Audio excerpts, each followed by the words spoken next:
खैरियत से हो? पेपर पास करने के लिए तैयार हो?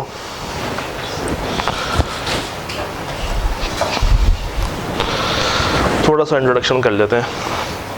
सबसे पहले आपका चेहरा कुछ जाना कुछ पहचाना सा लग रहा है। अभी कौन से पेपर दिए पीआरसी के? आखिरी दे दिया।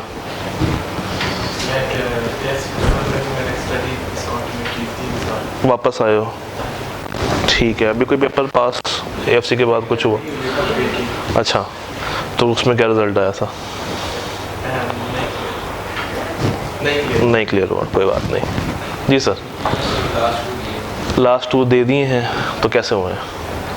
कौन से लास्ट 2? 4 और 5 हैं? ये लास्ट तो नहीं हुए, 2 और 4 दिए। क्यूएम अकाउंटिंग का दे दिया है और उम्मीद है कि पास हो जाएगा, अल्लाह करे जी सर। आखिरी पेपर कौन सा दिया? अकाउंटिंग दिया। अकाउंटिंग का दिया बिल्कुल सेम। क्या बना? कैसा हुआ? अच्छा हो गया था जी।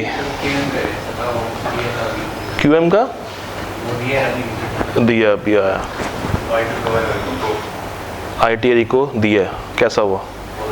अच्छा हो गया था, अल्लाह करे पास हो जाओ। वही, ये तो क्या फ़र्क बचा गया। R1 CMA और टैक्स दिया था, अभी पास कौन सा है? टैक्स और लॉ देना, यानी कि आप ग्रुप ए पूरा करना चाह रहे हो ताकि जैसी न्यूज़ स्कीम आए डाटा वाला पेपर एग्जाम करके साइड पर फेंको। गुड। तो इतनी देर से क्यों बिलो स्टार्ट करने में?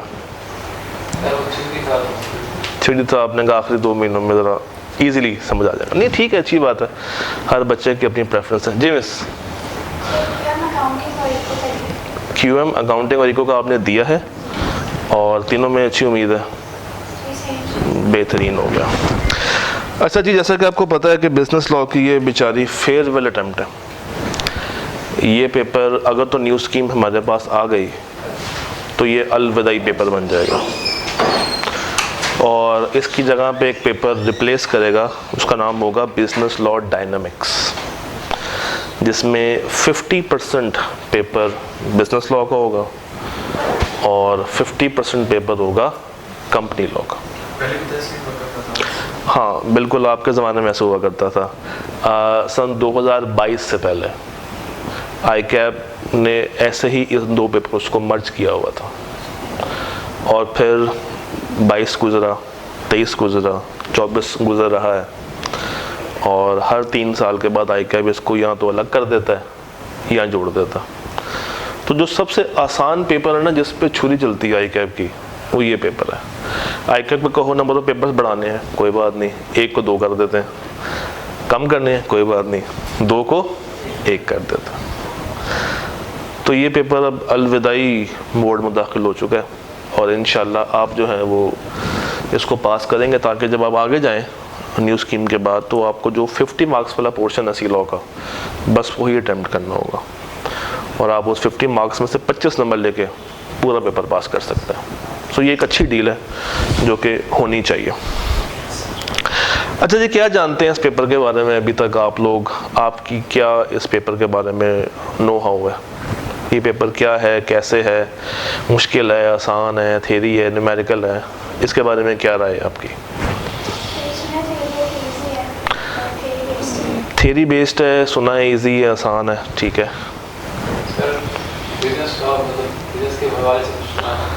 बिजनेस के बारे में हमारी बातें होंगी, मज़े की पैसों वाली बातें होंगी।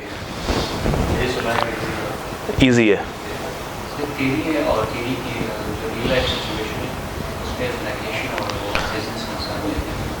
थ्योरी है, इजी है, business, real life scenarios. Sir cramming वाला पेपर। अच्छा, आप लोगों ने क्रैमिंग का वर्ड नहीं बोला अभी तक, क्यों? इन्होंने क्रैमिंग का वर्ड बोल दिया। थ्योरी का पेपर तो वैसे क्रैमिंग बेस्ड होता है ना नॉर्मली, है ना? रट्टा लगाया पास हो गया, इतना आसान भी नहीं है। हाँ जी, कंसेप्चुअल प्लस क्रैमिंग, ये एक अच्छी टर्म है। बिजनेस रिलेटेड बातें होंगी, थ्योरी वाला पेपर है, और कुछ इसके बारे में कोई नई बात? तो सब वही बातें करते आ रहे हैं, यही सुना, कोई नई बात इसके अलावा? ईजी तो वाकई में कोई भी पेपर नहीं होता, जब शुरू करेंगे तो हमें आइडिया होगा।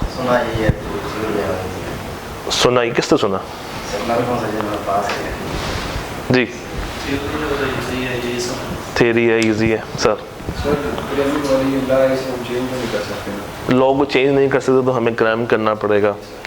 हाँ जी, पढ़ के भी देख लिया, इजी है, ठीक है। ये अच्छा जवाब था कि सर आपसे हमने ऑलरेडी एक दफ़ा कोर्स पूरा कर लिया, नेक्स्ट टाइम स्टार्ट करने लगे हैं। जी, आपकी क्या अभी तक की क्या राय है? एक वर्ड में बताना। हाँ, कंपैरिजन की बात करूं from other group A papers, तो CAF 1 pure numerical paper, CAF 3 pure numerical, CAF 2 theory plus numerical, और जो आपका कैफ 4 है दैट इज प्योर थ्योरेटिकल, हल्का फुल्का से एक आधा छोटा सा न्यूमेरिकल कहीं किसी टॉपिक के किसी कोने में आई कैप बना देता है। तो प्रीडोमिनेटली ये थ्योरेटिकल पेपर है, और निस्बतन क्या है, आसान। एक चीज़ इसके बारे में बहुत मशहूर है, ये आसान तो है, इतना आसान है कि बड़ी आसानी से आपको फेल करवा देता, इतना आसान है। ये बच्चों को लगता है कि हम इसको बहुत आसानी से हैंडल कर लेंगे, टैकल कर लेंगे, मगर बच्चा क्या करता है फिर उसमें अपनी थोड़ी सी रिलैक्सेशन ढूंढता है कि यार चलो आज नहीं तो कल कर लेंगे, कल नहीं तो परसों कर लेंगे, परसों नहीं तो चलो एक हफ्ते के बाद कर लेंगे, एक काम करेंगे वीकेंड पे बैठेंगे और सारा सिलेबस रिवाइज कर लेंगे, और ऐसे नहीं हो पाता। अगर आप लोगों से मैं कहूँ कि आपने पूरा हफ्ता कुछ नहीं खाना, सैटरडे और संडे को बैठना और पूरे वीक का खाना खा लेना, पॉसिबल है? पॉसिबल नहीं है ना, कि आप 5 डेज कुछ ना खाएं और 6th and 7th डे आप पूरे वीक का खाना एक ही दफ़ा खा के अपना स्टोर कर लें, फिर उसको आहिस्ता आहिस्ता इस्तेमाल करते जाएं। ह्यूमनली पॉसिबल नहीं, मगर हम अपने पेपर के साथ भी ऐसे ही करते हैं। हम कहते हैं कि हम पूरा वीक स्टडी नहीं करेंगे, आखिरी 2 दिन बैठेंगे और पूरे वीक का रिवाइज कर लेंगे। चलो मान लिया आपकी बात, मगर फिर ये पॉलिसी एक आधे पेपर भी होने चाहिए ना। आप लगाते हैं 4 पेपरों पर, यानी कि 4 पेपर आपने फुल वीक कुछ नहीं करना, घर जाके याशी करनी है, और उसके बाद आपने बैठना है और आपको लगता है कि मैं सुबह फजर से लेकर रात इशा तक बस पढ़ता ही रहूँगा, पढ़ता ही रहूँगा, पढ़ता ही रहूँगा। Not possible, frankly speaking not possible.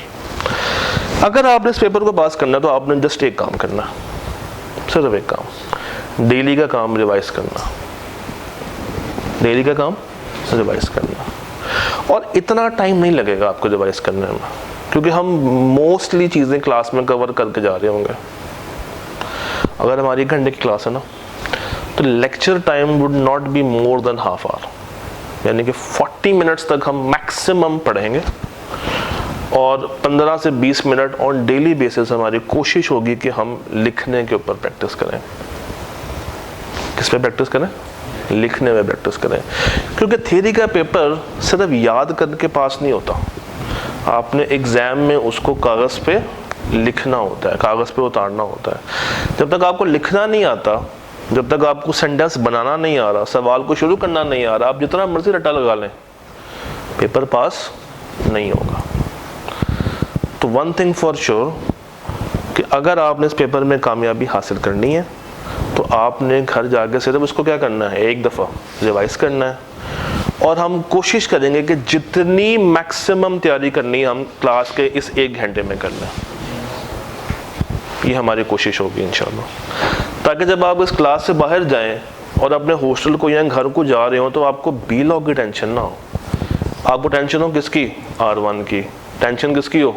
Tax की, CMA की, या किसी और पेपर की। ये आपका अल्लाह के फजल से इसी क्लास की 4 दीवारी में ना सिर्फ तैयार होगा बल्कि पास भी होगा। डन। और एक कॉन्सेप्ट होता है ड्यू केयर का। एनीवन जिसको आइडिया हो what is due care? Anyone? Due care?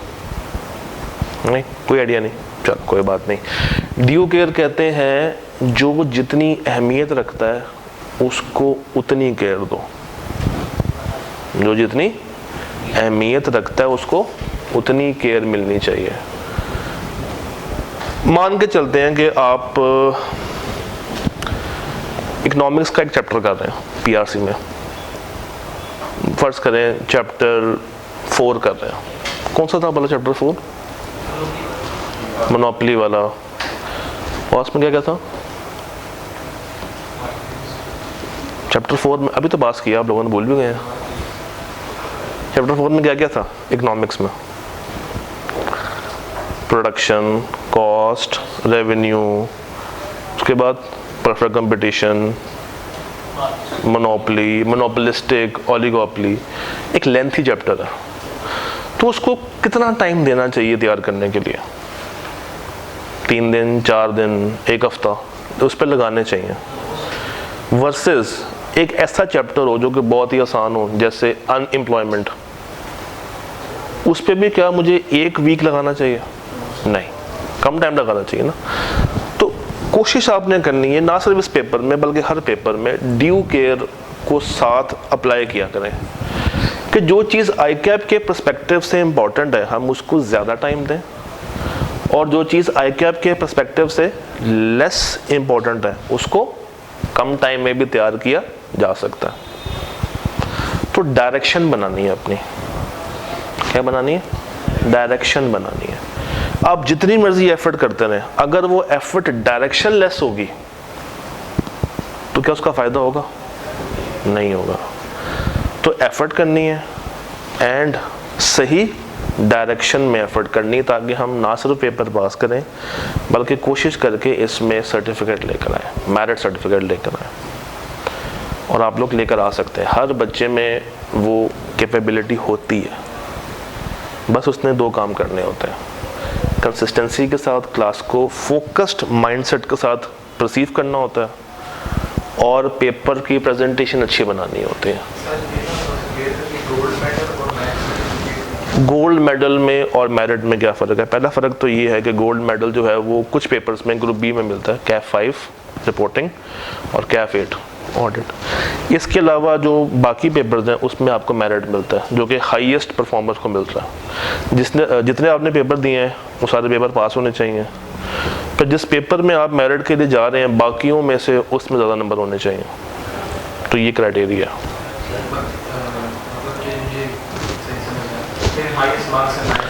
हाँ, मिला के हाईएस्ट, और जो पेपर आपने दिए हैं वो सारे पास। जी 4 किसके लिए? वो 3। अच्छा, तो बिजनेस लॉ, आपने कहा वर्ड बिजनेस, कारोबार। ये बिजनेस क्या होता है? What is business? धंधा। धंधा है पर गंदा है। बिजनेस किसे कहते हैं? सर बिजनेस को डिफाइन करें जरा। आप लोग IIT पढ़ के आए हैं ना, तो उसमें से बी तो आता होगा, वही बी पूछ रहा हूँ।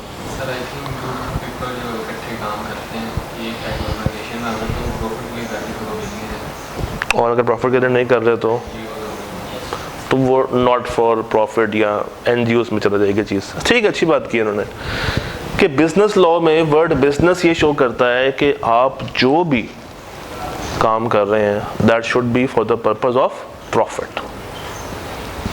अगर प्रॉफिट नहीं है तो फिर वो बिजनेस नहीं। आपकी नीयत अगर प्रॉफिट का मानना नहीं है तो फिर बिजनेस ट्रांजैक्शंस नहीं कहलाएंगी। तो बिजनेस लॉ के अंदर हम डिफरेंट एक्ट्स, डिफरेंट कानूनों को स्टडी करेंगे। हमारे पास कुल मिला के 18 चैप्टर्स हैं। कितने हैं?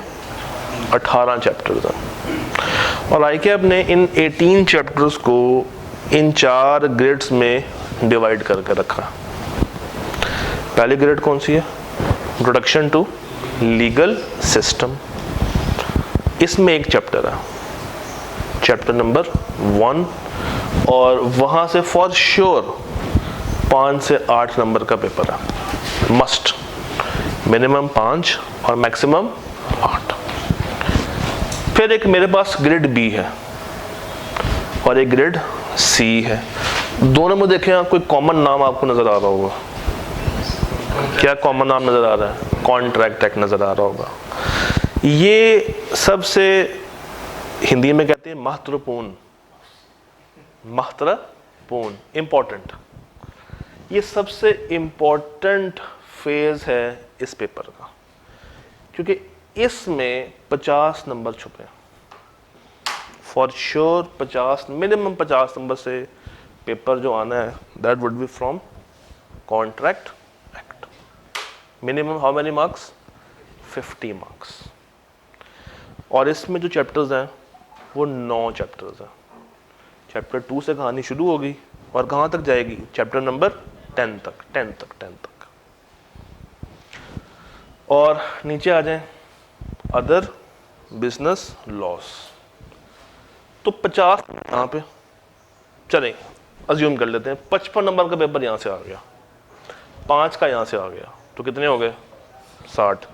तो बाकी 40 कहाँ से आएंगे? Other business loss. ये 2 एरियाज में हम डिवाइड कर लेते हैं। एक है लेंथी एरियाज और एक है नॉन लेंथी एरियाज। जो लेंथी एरियाज हैं इसमें वो 2 हैं, एक पार्टनरशिप और एक नेगोशिएबल इंस्ट्रूमेंट्स। थोड़ा मुश्किल वर्ड है, कौन सा वर्ड है? Negotiable instruments. और इसमें भी कुछ चैप्टर्स ऐसे हैं जो कि बहुत स्ट्रेट फॉरवर्ड हैं, जिनसे 100% क्रैमिंग टेस्ट होनी है। आखिरी 3 चैप्टर्स 16, 17 और 18। तो अगर मैं पूरी किताब को देखूं तो हमारे पास टोटल कितने चैप्टर्स हैं? 18। कितने हैं? 18। 18 में से फॉर श्योर क्रैमिंग वाले कितने हैं? 4।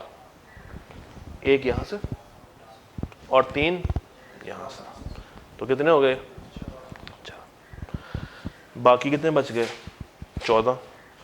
और उन 14 में से 2 तरह के सवाल आ सकते हैं, लॉजिकल भी और क्रैमिंग भी। क्रैमिंग वहां पे भी है, डिफरेंट एरियाज वहां पे भी क्रैमिंग के मौजूद हैं, तो वहां से भी क्रैमिंग टेस्ट हो सकती है और वहां से लॉजिकल सवाल भी आ सकता है।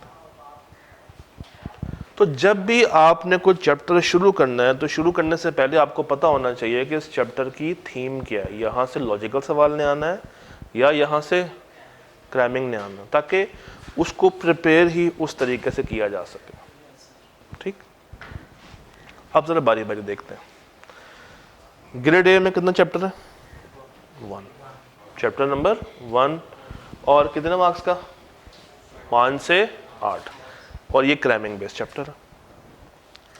उसके बाद ग्रेड बी, उसमें कितने चैप्टर्स हैं? 2, 3, 4, 5। How many marks? 20 से 25। ग्रेड सी में कितने? 5, 6, 7, 8, 9, 10। और कितने मार्क्स? 25 से 30। और फिर एक लंबी सी लिस्ट, 11 से लेके कहाँ तक? 18 तक। कितने मार्क्स? 35 से 52। पहले 3 चैप्टर्स पार्टनरशिप, अगले 2 चैप्टर्स नेगोशिएबल और अगले 3 अदर लॉस, जो कि 100% क्या है? Cramming based.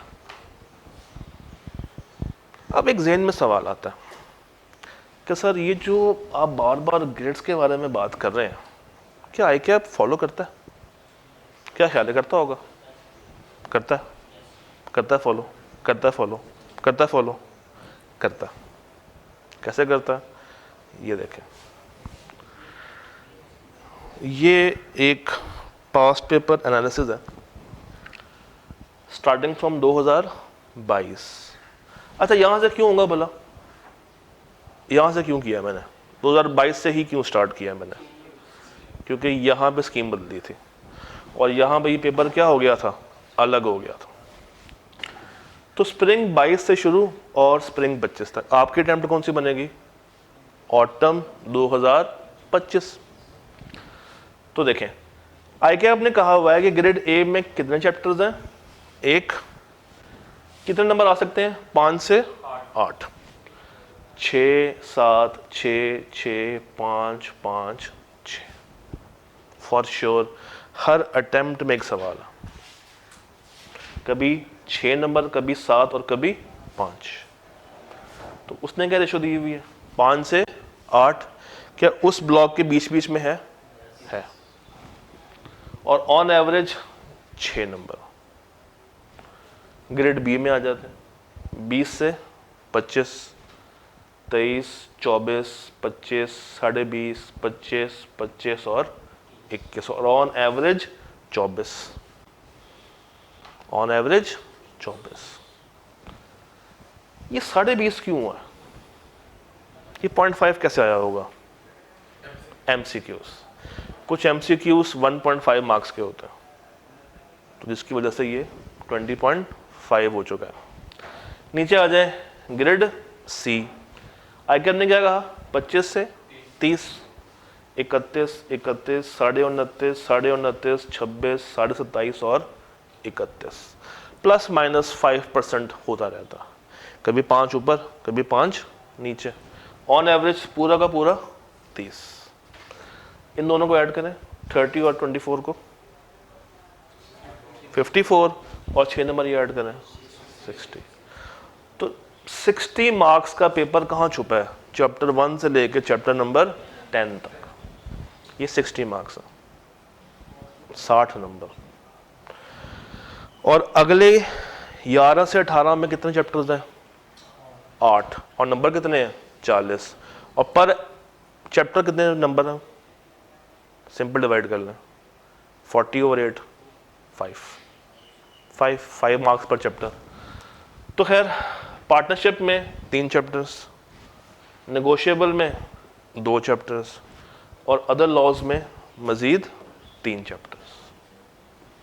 ये सारी वर्किंग क्यों की है? ये सारी वर्किंग इसलिए की है ताकि आपको डे 1 पे पता हो कि जो चीज़ आप पढ़ने जा रहे हैं उसकी थीम क्या है, उसकी नेचर क्या है, ताकि हम अपनी तैयारी भी उसके मुताबिक ही करें। देखिए, हमने अपना सिलेबस पूरा करना है इन 2 मंथ्स टाइम, ठीक? और इन 2 महीनों में पता भी नहीं चलेगा, ना सिर्फ सिलेबस ख़त्म हो रहा होगा बल्कि साथ साथ अब आपकी राइटिंग प्रैक्टिस भी हो रही होगी। तो घबराना नहीं किसी भी चीज़ को लेके, बिल्कुल इजी वे में सिलेबस भी ख़त्म होगा, सब कुछ होगा। एक चीज़ मैं आपसे चाहूँगा, सिर्फ एक चीज़, अगर आप वो मुझे दे सकते हैं तो बहुत अच्छी चीज़ है, कंसिस्टेंसी। क्लास मिस नहीं करनी। अगर आप कहेंगे तो मैं ये क्लास को बिल्कुल सेपरेट विदाउट रिकॉर्डिंग बना सकता हूँ, जिसमें सिर्फ प्योर फिजिकल बच्चे होंगे। उसका फ़ायदा ये होता है कि बच्चा क्लास में आता है। कोविड के बाद से जो सबसे बड़ी ड्रॉबैक बच्चों में आई है ना, वो ये आई है कि बच्चा कहता है कि भाई अब जो मुझे ऑनलाइन मिल रहा है तो मुझे फिजिकल जाने की ज़रूरत भी नहीं है, मैं घर बैठ के आराम से रात को 2 बजे भी देख लूँगा। ये काम नहीं करना। अपना एक प्लान बनाएं। आप में से बहुत सारे बच्चे 2 पेपर वाले होंगे, कुछ 3 वाले होंगे, और शायद कुछ 4 वाले भी होंगे। कितने देने पेपर? 3 4 2 3 3 2 2 2 3 जी 2 2 3 3। आपने 4 क्यों उठा लिए?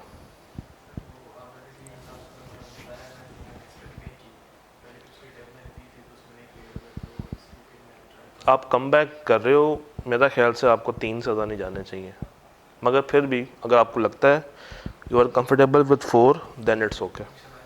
चलो इंशाल्लाह। देखें, याद रखिएगा, जितने ज़्यादा पेपर आप उठाएंगे ना, फ़ायदा किसको होगा? कॉलेज को। उनको क्या मिलेगी? पैसे मिलेंगे। मगर आपने हमेशा उतने पेपर पिक करने हैं जितना आप केपेबल हैं उसको पास करने के लिए। अगर आपको लगता है कि 2 पेपर मेरे लिए बहुत हैं तो फिर 3 की तरफ भी ना जाए। लगता है 3 तो फिर 4 की तरफ ना जाए। होता बताऊँ क्या है, बच्चा शुरू में कहता है मैंने 4 पेपर पिक करने हैं, उसको बहुत रोकते नहीं मानता, चलो 4 उठा लिए। 2 महीने गुजरेंगे, उसको एहसास होगा नहीं यार 3 कर लेता हूँ, मगर फेस सेविंग के लिए चौथा भी अटैम्प्ट कर लूँगा। चलो तैयारी कितने की करेगा वो? 3 की। 2 महीने और गुजरते हैं, मिड आता है तो कहता है यार 3 भी मुश्किल ही हो रहे हैं, चलो 2 की तैयारी अच्छी कर लूँगा, 2 जाके दे आऊँगा। आहिस्ता आहिस्ता करते करते वो कहाँ तक पहुँच जाता है? 1 तक। नेक्स्ट टाइम बाकी 3 दे दूँगा। ये काम नहीं करना। अगर उठा लिए हिम्मत करके तो फिर उसको निभाना भी है। क्या करना है? उसको साथ में निभाना भी है। वो क्या कहते हैं, हाथ पकड़ लेना काफ़ी नहीं है, निभाना भी। तो ये काम करना है। क्योंकि अगेन मैं ये बात आपको बार बार रियलाइज़ कराऊंगा, ये इतना आसान पेपर है कि आसानी से क्या करवा देगा? फेल करवा देगा। आप लोगों ने बचपन में इंट्रो तो पढ़ी होगी, मैं छोटे से आपको एक एग्जांपल देता हूँ। उसमें एक टॉपिक था फाइनल अकाउंट्स था, फाइनल अकाउंट्स का टॉपिक था। कितना टाइम दिया आपने उस फाइनल अकाउंट्स के टॉपिक को? बस। प्रैक्टिस कितने सवालों की किया आपने फाइनल अकाउंट्स? हैं? 15 सवाल किए, 16-17 सवाल किए, 20 सवाल, 5 तक। अच्छा खैर आप एलिजिबल नहीं हो सवाल के लिए। 10, 8-10, बस 7-8। कभी जिंदगी में खोल के भी नहीं देखा। 6 देखे थे। एवरेज हम ले लेते हैं 8 सवालों की, तो काफ़ी है। एवरेज 8 सवाल कर लें। 8 सवालों पे टाइम लगा होगा आपका 10 मिनट, 15 मिनट, 20 मिनट, 25 मिनट। कितना टाइम लगा था 8 सवालों को करते हुए? पर सवाल एवरेज क्या टाइम लगा होगा 8 सवालों के लिए? 15 मिनट एक सवाल के लिए, एक सवाल के लिए 15 से 20 मिनट एक सवाल के लिए, 20-22, हाँ 15 से 20, 10 से 15, आधा घंटा। एवरेज 20 मिनट्स कर लेते हैं। 2 हमारे पास हाफ आवर के हैं, कुछ हमारे पास 20-22 वाले भी थे। तो 8 सवाल हो, 8 सवाल 20 मिनट्स, कितने मिनट हो गए? 160 मिनट हो गए। और ये तो आपने प्रैक्टिस की है ना, क्लास में भी टाइम लगा होगा, वो कितना लगा होगा? फाइनल अकाउंट सीखते हुए क्लास में भी कुछ ना कुछ हाथ खोला होगा, प्रैक्टिस की होगी। उसमें हम मजीद 20 आवर्स ऐड कर लेते हैं। कितना हो गया? 180 आवर्स हो गए। 180 आवर्स नहीं, 180 आवर्स नहीं, मिनट्स। तो कितने आवर्स हो गए? 3 आवर्स। और कितने सवाल आप लोगों ने किए? 8 यहाँ से किए और शायद 2-3 यहाँ पे किए। 10 सवाल कर लेते हैं। चले, पता है बी लॉ के अगर आप 10 सवाल लिख के करें तो कितना टाइम लेंगे? 10 सवाल अगर लिख के करें बी लॉ के डिफरेंट टॉपिक्स के, तो how much time will it take? शायद 1.25 से 1.5 घंटा।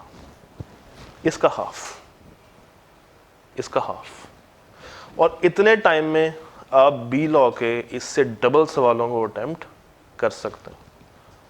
20 से 25 सवाल लिख के किए जा सकते हैं।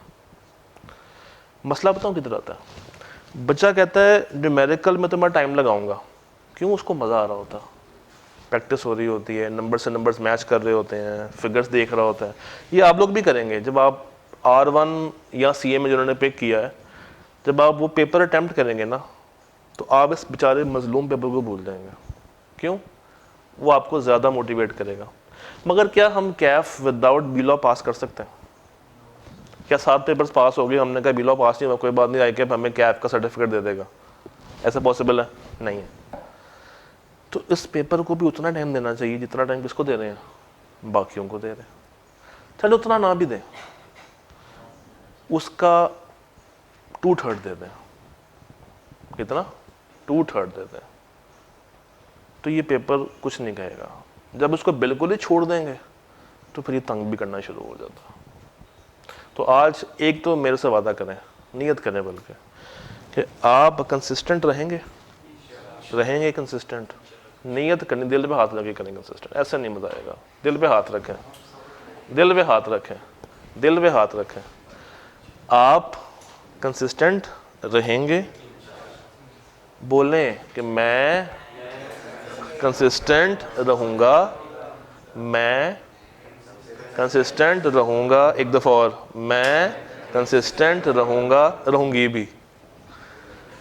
और नहीं अभी ख़त्म नहीं हुआ। और क्लास का काम क्लास में करूँगा, ताकि घर पे मुझे परेशानी ना आए। हमारी क्लास तो 1 घंटे की, और 1 घंटे की डिवीजन हम ऐसे करेंगे कि कभी हम 40 मिनट्स में लेक्चर कवर कर लेंगे और कभी शायद आधे घंटे में कर लें।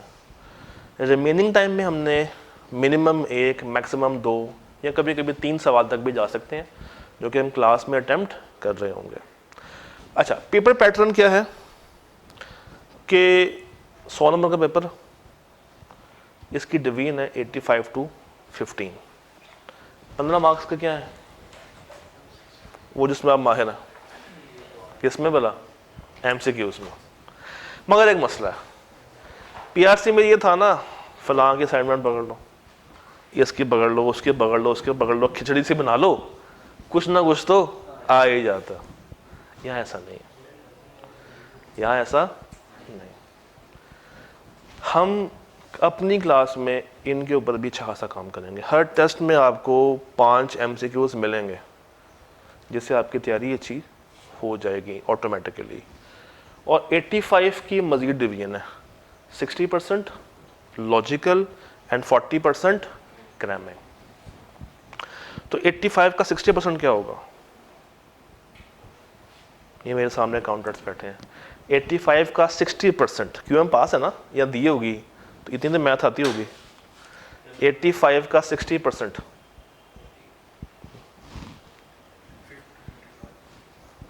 करीब करीब, हाँ जी। आपके पास मोबाइल है, उसको यूज़ कर लेना। उसको पता है व्हाट्सएप के अलावा भी यूज़ करते हैं, उसमें व्हाट्सएप, इंस्टा, स्नैपचैट, फेसबुक के अलावा भी बहुत सारे फीचर्स और होते हैं। कभी यूज़ किया उनको? 85 का 60% बनता है 51।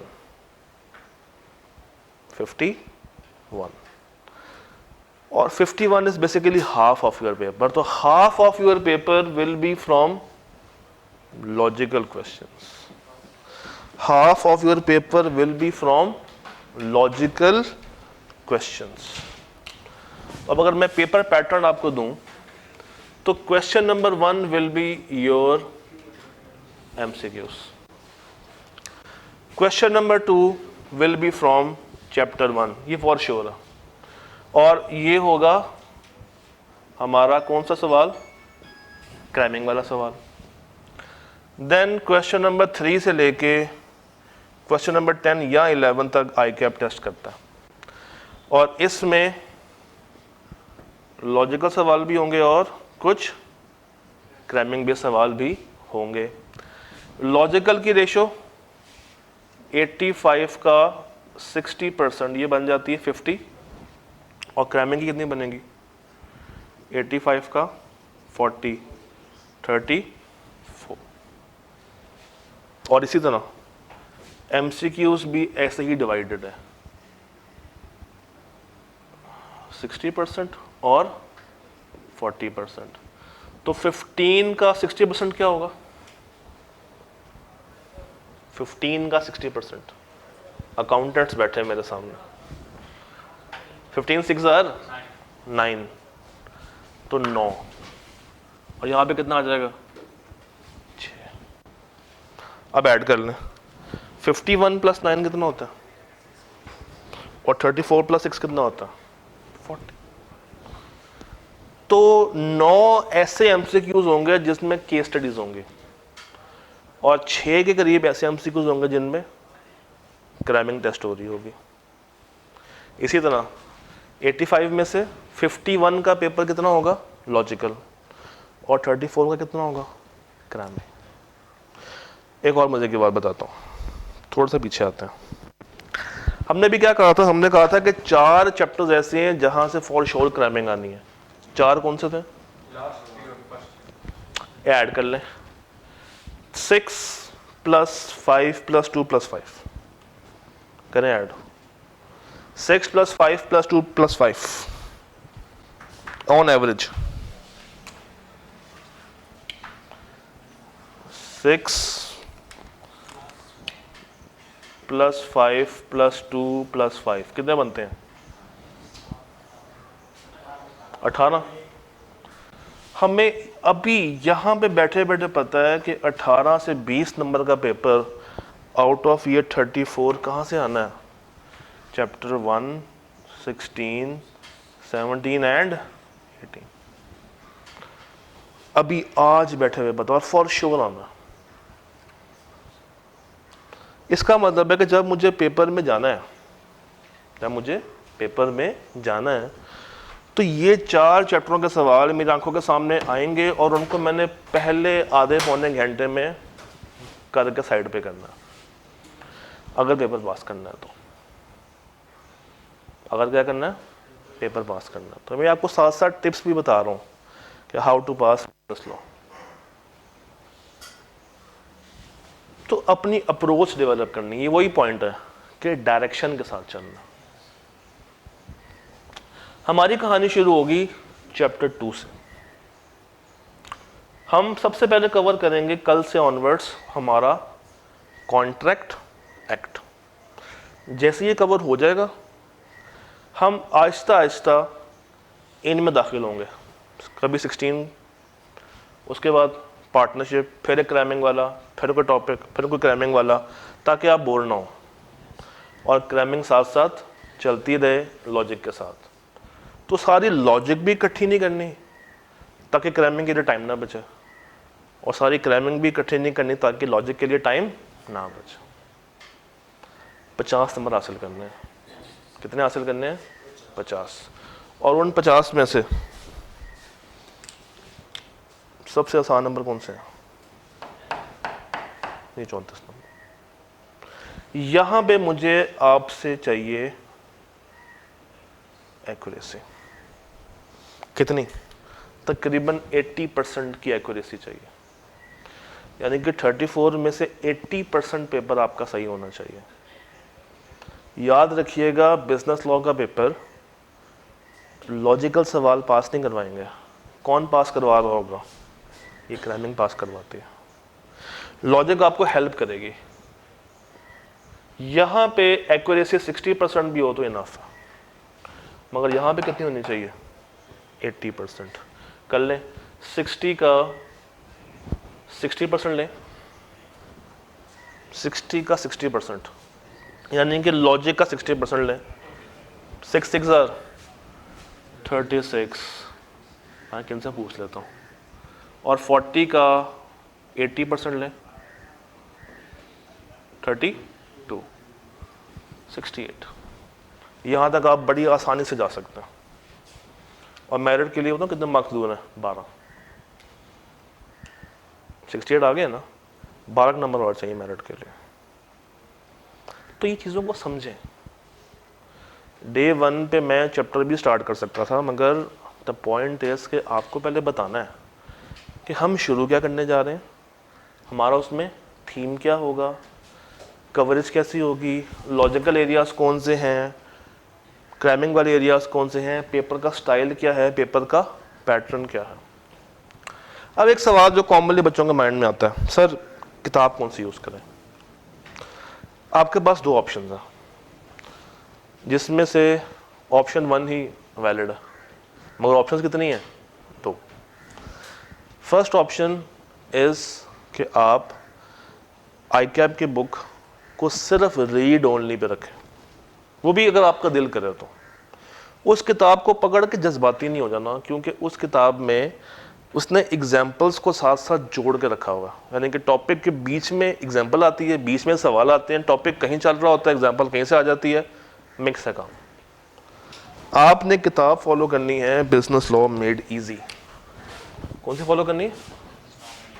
बिजनेस लॉ मेड इजी का 14th एडिशन ले लें या 15th ले लें, जो भी आपको मार्केट से मिल जाए। दोनों में फ़र्क यह है कि 15th में रीसेंट पेपर ऐड किए मैं बस, और कोई चेंज नहीं है, कंटेंट में कोई चेंज नहीं है। अब इस किताब का फ़ायदा, इस पर नोट्स बने हुए हैं, एग्जाम्पल्स को बिल्कुल साइड पे कर दिया है और नोट्स बनाए हुए हैं काफ़ी आसान। हम इसके साथ साथ मैं आपको मज़ीद एलेबोरेटिव नोट्स भी क्लास में दूंगा, हर चैप्टर के समरीज भी अब आएंगी क्लास में, कुछ मज़ीद क्वेश्चंस भी आएंगे प्रैक्टिस करने के लिए। मगर ये सब कब होगा? जब मुझे आपकी तरफ से जोश नज़र आएगा। अगर आपने ढीला बनना है तो फिर मैं भी ढीला बन जाऊँगा। बस जितना गुड़ डालेंगे उतना क्या होगा? मीठा। और मुझे आपको शुगर करवानी है, इतना मीठा खिलाना। तो क्या आप शुगर के मरीज़ बनने के लिए तैयार? देखें, ये सफ़र हमारा हंसी खुशी चलेगा और हंसी खुशी एंड हो जाएगा। Every Monday will be your test day. लिख लें, every Monday will be your test day. उस दिन क्लास की टाइमिंग में टेस्ट हुआ करेगा, उस दिन हम नई कोई चीज़ भी स्टडी नहीं करेंगे। मैं बता रहा हूँ, सिर्फ आ रहा हूँ। Saturday will be the day जो हमारा एडजस्टमेंट डे काउंट होगा। अगर तो हम अपने वीक का टारगेट पूरा कर गए जुम्मे तक तो हफ्ता ऑफ, और अगर वीक का टारगेट पूरा नहीं कर पाए तो हफ्ता ऑन। तो ये एडजस्टमेंट के तौर पे कभी ऑफ होगा कभी ऑन हो जाएगा। जैसे इस वीक में परसों ऑफ है, यौम तकबीर, तो फिर वो क्लास कहाँ पे शिफ्ट हो जाएगी? सैटरडे। अगर बुध ऑफ ना होता तो शायद आपका इस वीक का हफ्ता ऑफ होता। तो वो डिपेंड करेगा कि हम हफ्ता ओपन कर रहे हैं या क्लोज कर रहे हैं। मंडे को टेस्ट इसलिए रखा है कि मेरी अजम्पशन है कि शायद बच्चा संडे को तैयारी कर ले। अक्सर बच्चे क्या करते हैं, कहते हैं सर टेस्ट हफ्ते को रख लें। मैं पूछता हूँ क्यों? वो कहते हैं सर वीकेंड है ना, छुट्टी कर लेंगे, 2 हफ्ता भी ऑफ कर लेंगे और इतवार भी ऑफ कर लेंगे। तो मंडे तो किसी भी सूरत में ऑफ होने वाला नहीं है। तो Monday will be your test day. जितना हमने फुल वीक पढ़ा होगा उसका एक प्यारा सा टेस्ट कहाँ पे हो जाएगा? मंडे वाले दिन क्लास टाइमिंग्स में हो जाएगा। और उस टेस्ट में MCQs भी होंगे, क्रैमिंग वाले सवाल भी होंगे और लॉजिकल बेस्ड सवाल भी होंगे, ताकि आपकी प्रैक्टिस हर तरह से होती रहे फॉर एग्ज़ाम। या देखो, मुझसे बर्दाश्त नहीं होता कि मेरा बच्चा फेल हो। अगर आप चल के आए हैं मेरे पास, अगर आप ट्रस्ट कर रहे हैं मेरे पे, तो फिर मुझे भी डिलीवर करना है, ठीक है ना? पैसे आपने अपनी जेब से दिए कॉलेज को? किसने दिए? पेरेंट्स ने दिए ना।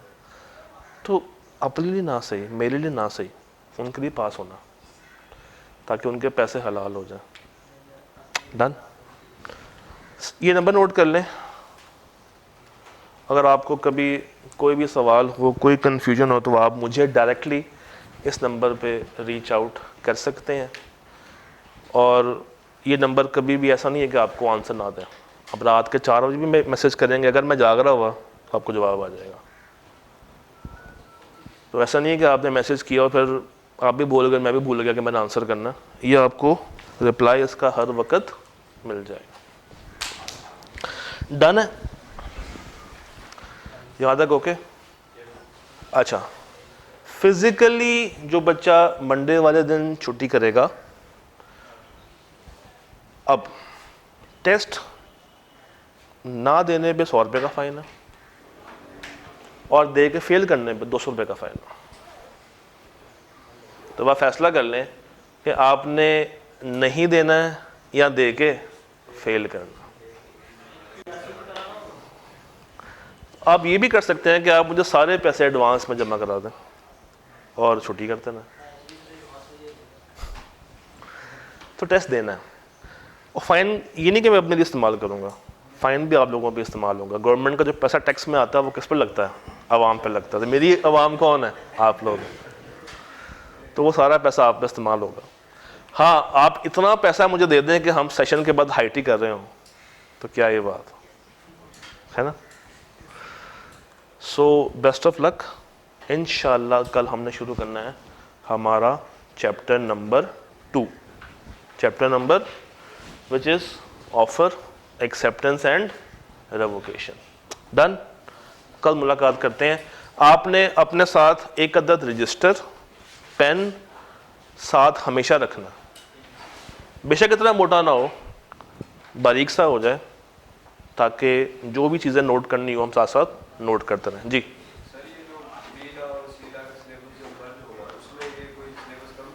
बहुत कम, बहुत कम। सी लॉ का आखिरी चैप्टर वाइंडिंग अप वाला ख़त्म हो जाएगा, बी लॉ में से नेगोशिएबल का कुछ पोर्शन ख़त्म हो जाएगा।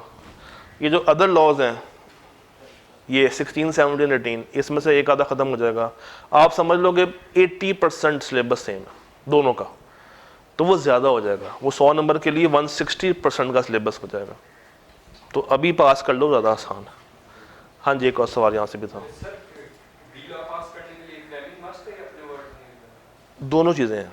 जो चीज़ें क्रैमिंग वाली हैं उसमें तो आपने क्रैमिंग करनी है। जो लॉजिक है उसमें अगर आपकी राइटिंग अच्छी है, आप ग्रामेटिकल मिस्टेक्स नहीं कर रहे हैं और आपकी बेस स्ट्रॉन्ग है, कॉन्सेप्ट्स हैं, तो आप उसको अपने अल्फाज में लिख सकते हैं। उसमें जो भी गलतियाँ होंगी वो इंशाल्लाह हम क्लास में ही उनको पकड़ लेंगे। हाँ, उसके लिए फिर कहा ही जाता है कि फिर आप क्रैमिंग की तरफ फोकस कर लें। अगर आपकी ग्रामेटिकल मिस्टेक्स बहुत ज़्यादा हैं जी, अगर उनमें ग्रामेटिकल मिस्टेक्स बहुत ज़्यादा हैं, ठीक है, तो उसको भी करने का एक मेथड है। पहले आप प्रोवीन लिखते हैं, फिर आप एक्सप्लेन करते हैं, फिर आप अपना आंसर देते हैं। तो प्रोवीन वाला पार्ट क्रैमिंग में जा सकता है, एक्सप्लेनेशन हम सवाल से उठा के कर सकते हैं, और जो एंड वाला पार्ट है डिसीजन मेकिंग, वो अपने अल्फाज में लिखा जा सकता है। करेंगे, उसको प्रैक्टिस करेंगे क्लास में इंशाल्लाह। डन। कोई सवाल, कोई कन्फ्यूजन? कल मिलते हैं चैप्टर नंबर 2 के